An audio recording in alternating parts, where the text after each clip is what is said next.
You was in the military, hardcore. I'm sorry for Sarah jumping in all y'all relationships like that. I'm sure was not expecting that Maury aspect of the show right here. We was waiting on the dog to get in. The dog's about to jump in, like, And she like peanut butter cookies. Don't give me none. I'm like, damn, that wasn't even part of the question. Yeah, that's Sarah for you, man. That's Sarah. Yeah. She can say that like that. What's up, Ken? How we doing? Yeah. Yeah, my man was here early, on time. Somebody gotta be early on time in the black community. Thank you, Ken.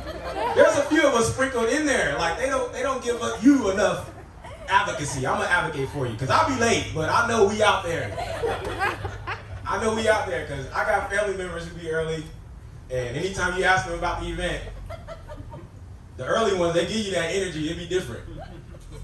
Like how the event goes, like, hey, I was there. But it started at, that's how it started. That's how the conversation started. Ken already knows, like, yeah, I was there at 7. But it started at. It was a good show. That's all we need. We need like 3-4 black people in the event. Just to feel like we represented. Like, Ken, was it good? Was it good? How many black people was there? Yeah, we was up in there. It's like 4 of us.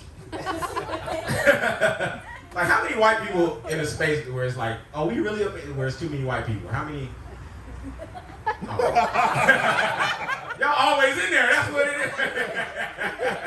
All it takes is 4 black people. Like, y'all already represent all the Asians. Like, yeah, we gonna get home. It was a Chinese. It was a Taiwanese. I was 6 different Asians just to represent the whole spectrum for this one lady. Shit. That's all it takes. We was up in that bitch. Now, this is a cool little video. I like this spot. This is chill. A lot of white friends, they talk about their therapists. And it's like, black people talk about their therapists too. Ours just so happen to do hair. So you see a black person with a hat on, you working on some mental shit going on right now. Don't fuck with them, all right? They ain't seen their therapist in a minute. Shit. That's how it is. I'm actually cheating on my barber right now. I'm kind of scared. I was scared to walk over here because he's right over here. I was like, oh shit, that's where the comedy show's at? Man, my barber's over there, man. Because sometimes you get a fucked up haircut and the haircut's bad because they keep moving the mirror. Hey, I mean, is it good? Is the line straight? I don't know. And some barbers are like mechanics, They don't want to tell you the price until it's over. And they give you this weird little shrug about it, See, Ken don't go through this problem. My man over here just bald, feeling good. I noticed about the bald cut is that's a cut you fall into. Like, that's a style, you fall into a bald style. Like, Ken, you don't never, like, you ever be at the barbershop and someone's like, give me that. The bald one right here, the one, I know I got a handful of hair, I know. But this nigga right here in the middle, I'm just playing. Kid, it look good though, it look good. Nah, but you just fall into that haircut. You like, I'm just going bald now, fuck. Shit, look good, call me Little Milk Dud, just put it right there. Shit, it's Halloween, baby, I got some candy left over right here, shit. Hell yeah. Halloween. How was you guys' Halloween? Was that fun? Was that alright? You guys too old to celebrate? Your kids celebrating? All of it? It was alright? Halloween is kind of traumatic for me. Not in a bad way, but every time Halloween comes around, I go back to like the 4th, I want to say like the 3rd or 4th grade, and I remember at the time like the Power Rangers was hot, Power Rangers, big shit, I wanted to be the Red Ranger. But the Power Ranger costume was like Jordan's. It was like $150 for like if you wanted the authentic, it's like $150. Come on, man. Ain't no kid in Compton getting no $150 costume. Come on, man. Come on, man. What you gonna do with that? You better wear that bitch for the rest of the year. You gonna spend $150 on a costume.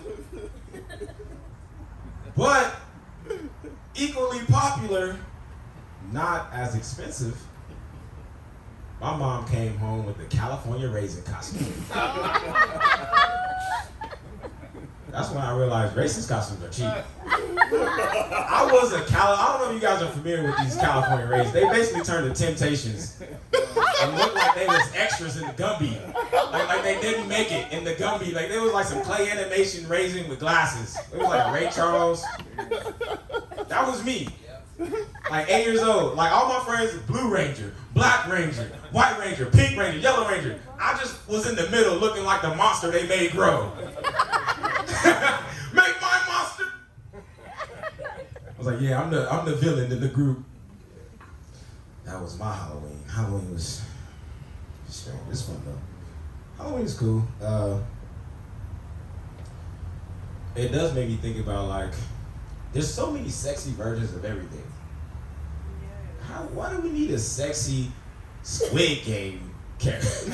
We need a sexy sexy judge? I've never seen a sexy judge. Let's not make the judge sexy COVID nurse. She got blood on her? No. That's not sexy. Leave that alone. Did you guys dress up at all?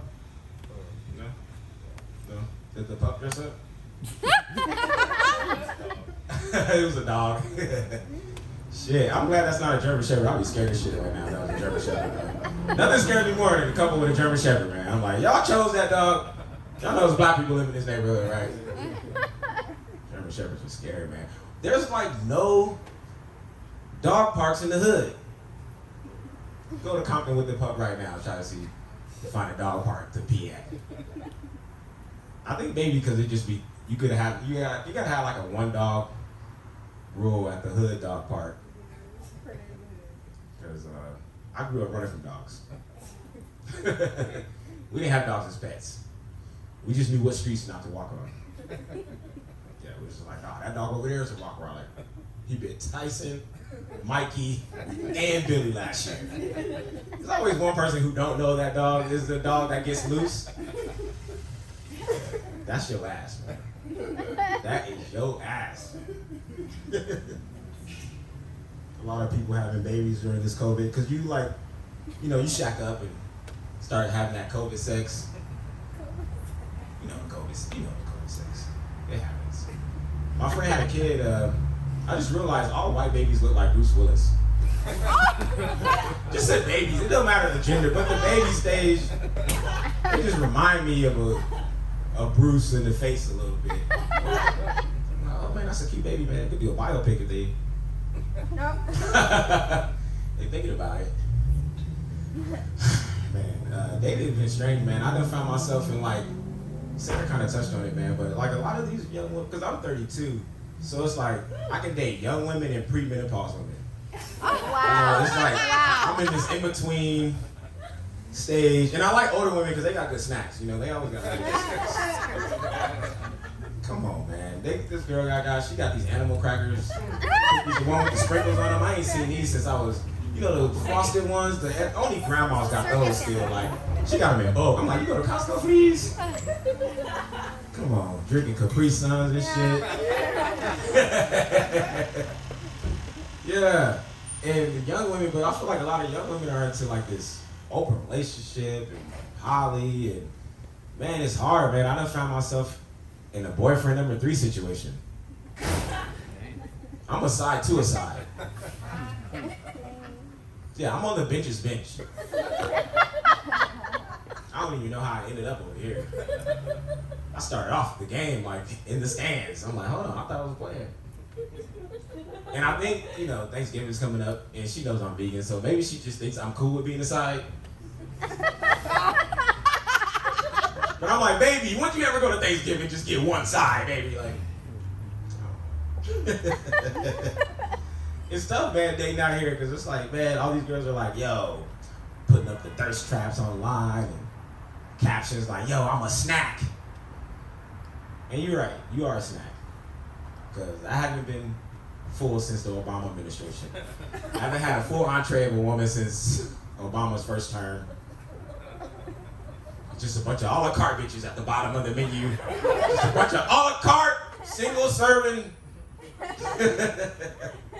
It's dating is wild, man, because what I realize is go out here, you meet, feel it. I mean, y'all are coupled up, but man, you learn, like, you can't give her your birthday too quick. That's like giving up your social. You give the girl your birthday, she's like, what about the time? Damn, girl, what you mean the time? Call your mom, what about the time? Place. Then she gets somebody else to read it or some computer or some shit. She come back to you talking about, I see in your houses. How you see in my houses? Talking about Venus is facing Pluto, you really a Scorpio in the mind, but your Venus is like this, but yo, that's why you talk to me the way. How you know all this? I live in an apartment in Santa Monica, what you talking about my houses?